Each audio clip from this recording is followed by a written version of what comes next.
Hey, good morning, everybody. Hope everybody's well. Happy Friday. For those that are joining us live, happy whatever day of week it is for you. Thanks so much for joining us. We're talking about this concept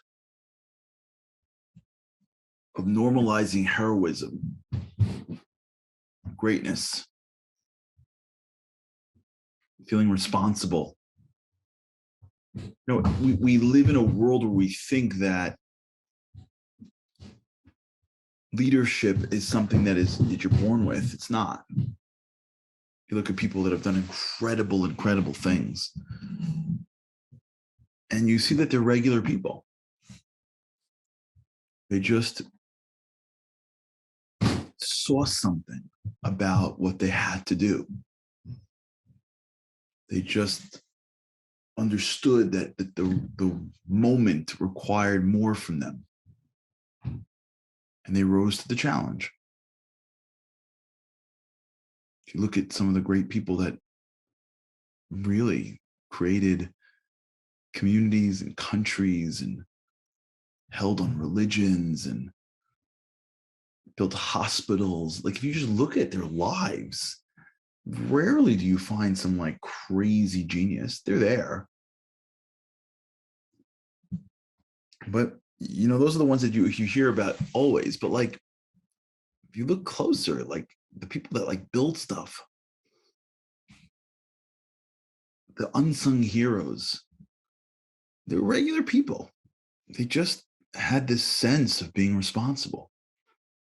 They had this sense of my life is worth more than just the pursuit of the stuff that I need or that I think I need. You see it today. I mean, not that anyone's, totally exempt from this, but like if you really look around today, you'll see some really talented people. And if you really delve into their lives, they're wonderful, but their life really is the pursuit of their own needs. And you wonder if they would have dedicated their lives to the greater good, how much good would come into this world. You see the flip side of it. You see people who's dedicated their lives to the greater good. And you can only imagine that they could have gone another way, but they didn't. And the world is better for it. And the lives that they've influenced and the people that they've touched. It's not a question of like some people were born for it or not. Maybe on a spiritual level it is, but in the physical world, it's that they live with a sense of responsibility. And when we realize that our actions are impacting others and that we can normalize almost anything, it changes what's possible for us.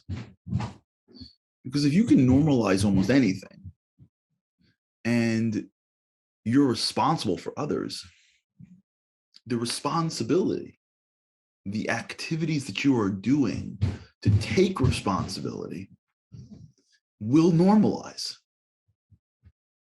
Being vulnerable will feel normal. Trying new things will be normal.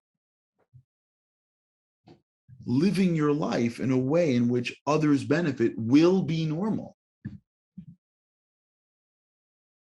Living your life in which there is a lack of comfort in order to achieve great goals will feel normal. And this is sort of the power of the mind. Because once you understand that your mind is neuroplastic and it neural maps everything, all you really have to do is hold on to the new normal long enough for it to now feel normal.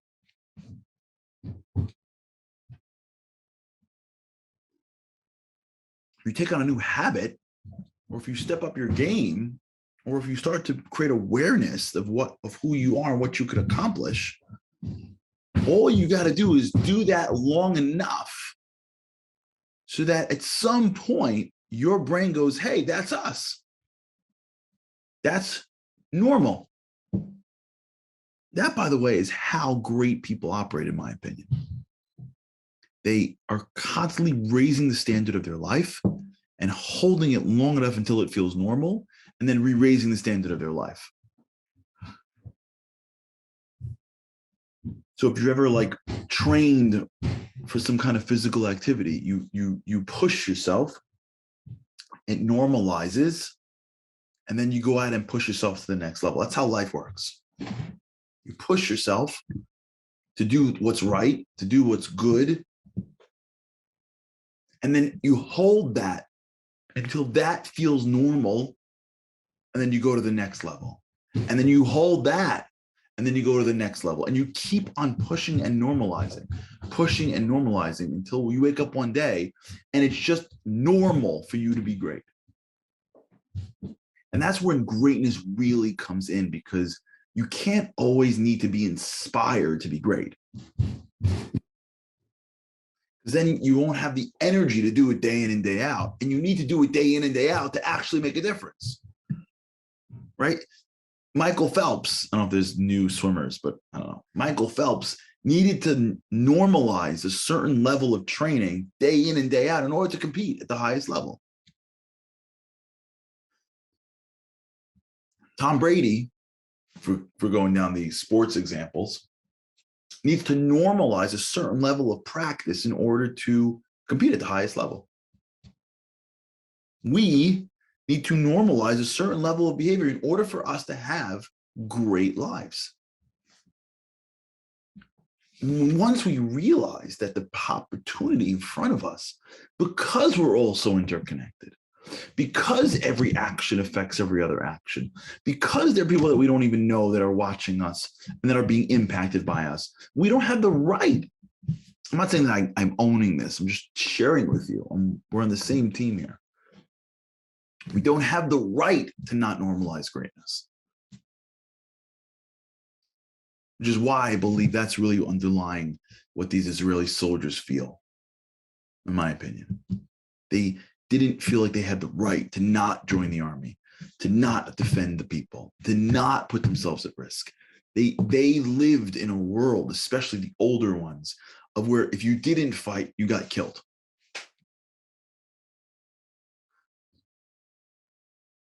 So they didn't have that moment where they said, well, I don't want to do it.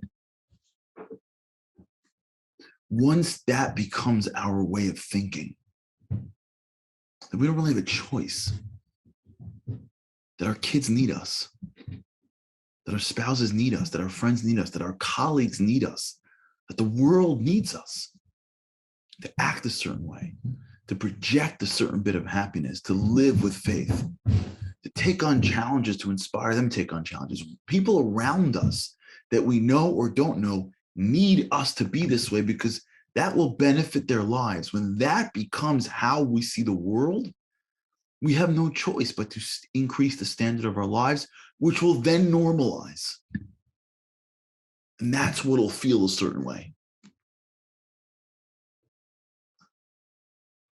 If you need proof, look at your own body.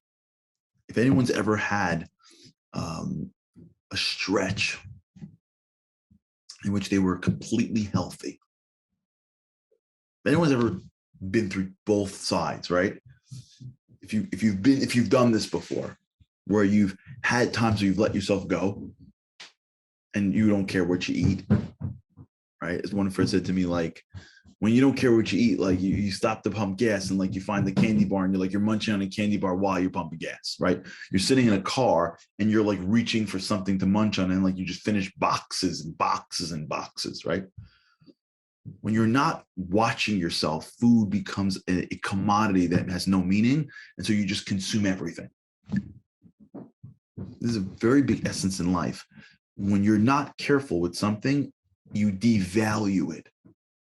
So when you're not careful about the food you put in your body, you devalue it. You don't care. You'll eat anything. Tastes good, doesn't taste good, good for you, bad for you. You go to a barbecue and you have hot dogs, which I'm just shocked that they're still making today. But whatever. Not for now. And there are people that may get offended. I'm shocked that they're still making hot dogs. Maybe now they're called like chicken franks or healthy franks, but the old school, like whatever is left in the meat maker. And for many people, like they would never eat a hot dog, but like you don't care. Like you're not watching, you're not careful. You're like at a barbecue. You're like, just give me two. You don't even choose the watermelon. You choose like whatever the sugar option is for dessert. You grab a snack for the way home. You go to a wedding and you plow the smorgasbord, have the full meal, and on the way out, grab the cookie. What do you care? You're not careful. Food means nothing. So you just consume and consume and consume. And then something happens. You start to watch yourself. In the beginning, you have that fight. I want it so badly. I want that cookie. It's been 5 minutes and I'm so hungry. I mean, I only ate 12,000 calories over a week. I just need, just for the ride home, something sweet. I just need something sweet because if I don't have sweet, I don't know. My brain is like, you just ate a full meal, but like, I don't know. You need something sweet. I shouldn't talk, by the way, because I can't finish a meal without having a cup of coffee. Not much better. I need coffee after a meal and before a meal. During the day. But like, I need something sweet. And then you go on this diet. And at first you're battling. And then at some point you start to like feel better. And like it's going well. And then you like really start to see what it does and you feel like more alive and you're happy with the salad and you really feel great. And then you pass the cookie stand and you don't even want it. Like you look at that cookie and you're like, for real? A Tuesday night, late night cookie? Oh my gosh, that's gross. You see someone plowing a donut in Penn Station at 8 a.m. like I did this morning or yesterday. What day is it?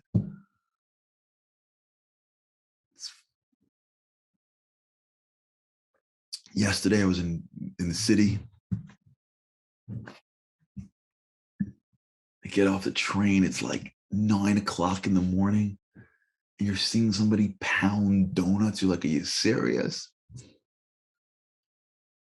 Not that I'm so healthy, but imagine this character so healthy. You look at that cookie and you're like, really? You would never eat the cookie. Now, you forget that a year ago you ate the cookie. And a year later, you don't eat the cookie. Well, why is that? And the answer is because in the 1 year time, you've increased your standard of eating and then you've normalized it.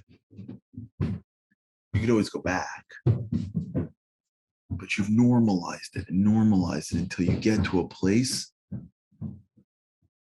where the activity doesn't even tempt you anymore.